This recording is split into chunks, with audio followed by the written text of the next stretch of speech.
નમસ્કાર. ચલો આજે આપણે ગુજરાત સરકારની એક ખૂબ જ સરસ યોજના પર નજર કરીએ.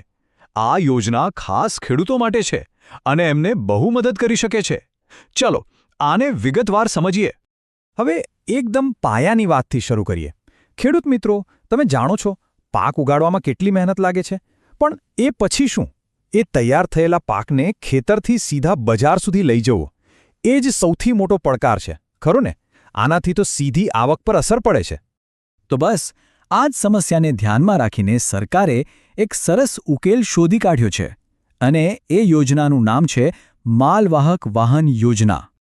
આ યોજનામાં છે શું? તો સરકાર ખેડૂતોને સીધી આર્થિક મદદ કરે છે, જેથી એ લોકો પોતાનું માલવાહક વાહન ખરીદી શકે. હવે આનો ફાયદો શું? ફાયદો એ કે હવે વચેટિયાઓનું કોઈ ટેન્શન નહીં. ખેડૂત પોતાનો માલ જાતે જ સીધો બજારમાં લઈ જઈને વેચી શકે, અને આનાથી ભાવ પણ સારો મળે અને સાચા અર્થમાં આત્મનિર્ભર પણ બની શકાય. પણ હા, એક વાત ધ્યાનમાં રાખવા જેવી છે. આ સહાય કયા વાહન માટે મળશે?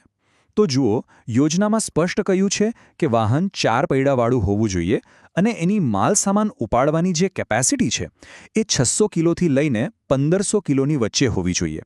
એટલે કે નાના અને મધ્યમ કદના વાહનો પર ફોકસ છે. ઓકે, તો હવે વાત કરીએ સૌથી મહત્વના મુદ્દાની, એટલે કે સબસિડીની. કોને કેટલી સહાય મળશે? કારણ કે આ જ તો આખી યોજનાનો સૌથી મોટો ફાયદો છે. ચાલો આને બરાબર સમજીએ. આ ટેબલ પર એક નજર નાખો એટલે બધી વાત સાવ સ્પષ્ટ થઈ જશે. સરકારે છે ને 2 કેટેગરી બનાવી છે. એક બાજુ છે નાના, સીમાંત, મહિલા અને SC/ST ખેડૂતો. એમના માટે સહાય છે કુલ ખર્ચના 35% અથવા વધુમાં વધુ 75,000 રૂપિયા. બેમાંથી જે રકમ ઓછી હોય એ. અને બીજી બાજુ જે સામાન્ય વર્ગના બીજા ખેડૂતો છે એમના માટે આ જ સહાય કુલ ખર્ચના 25% અથવા વધુમાં વધુ 50,000 રૂપિયા છે. વિચારો, 75,000 રૂપિયા! આ કોઈ નાની રકમ નથી. ખાસ કરીને જે નાના અને સીમાંત ખેડૂતો છે એમના માટે તો આ રકમ પોતાનું વાહન લેવાનું સપનું પૂરું કરી શકે છે. ખરેખર આર્થિક રીતે પગભર થવા માટે આ એક મોટો સપોર્ટ છે. અને એવું નથી કે સામાન્ય વર્ગના ખેડૂતો માટે સહાય ઓછી છે. 50,000 રૂપિયા પણ બહુ મોટી રાહત છે.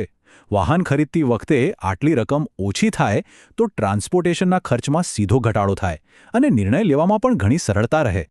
સારું, તો હવે તમને યોજના અને સબસિડી વિશે તો ખબર પડી ગઈ, પણ સવાલ એ છે કે આનો લાભ લેવા માટે કરવું શું? કયા ડોક્યુમેન્ટ્સ જોઈશે? ચાલો એના પર પણ એક નજર કરી લઈએ. સરકારે આખી પ્રોસેસ છે ને એકદમ સરળ રાખી છે, જેથી કોઈને તકલીફ ન પડે. તમારે મુખ્યત્વે ફક્ત 3 જ વસ્તુઓ તૈયાર રાખવાની છે. પહેલું, તમારું આધાર કાર્ડ, જે તમારી ઓળખ માટે છે. બીજું, બેંકની પાસબુક અથવા તો કેન્સલ કરેલો ચેક, જેથી સબસિડીના પૈસા સીધા તમારા ખાતામાં આવી શકે. અને ત્રીજું, જમીનનો 8 આનો ઉતારો, જે એ વાતનો પુરાવો છે કે તમે ખેડૂત છો. બસ આટલું જ. ચાલો, તો આખા એપિસોડમાં આપણે જે પણ વાત કરી એને એકવાર ફટાફટ રિવાઇઝ કરી લઈએ. એક ક્વિક સારાંશ, જેથી બધા જ મુખ્ય મુદ્દા મગજમાં બરાબર બેસી જાય. જુઓ, આ ટેબલમાં બધું જ આવી ગયું. યોજનાનો હેતુ શું છે, કયા પ્રકારનું વાહન જોઈએ, કઈ કેટેગરીમાં કેટલી સબસિડી મળશે અને કયા ડોક્યુમેન્ટ્સ જોઈશે, બધી જ માહિતી એક જ જગ્યાએ. જો કોઈ અરજી કરવાનું વિચારી રહ્યું હોય તો આ સ્લાઇડનો એક સ્ક્રીનશોટ લઈ લેજો, બહુ કામમાં આવશે. તો છેલ્લે એક વાત વિચારવા જેવી છે. આ યોજના ખાલી વાહન ખરીદવાની સહાય નથી, આનાથી પણ કંઈક મોટું છે. આ તો ખેડૂતોને આત્મનિર્ભર બનાવવાની, એમની આવક વધારવાની અને એમને બજાર સાથે સીધા જોડવાની એક તક છે. જરા વિચારો, જ્યારે ગુજરાતનો દરેક ખેડૂત આ રીતે સશક્ત બનશે તો આપણા રાજ્યનું આખું કૃષિ અર્થતંત્ર ક્યાં પહોંચી જશે? સબસ્ક્રાઇબ, લાઇક, શેર કરો.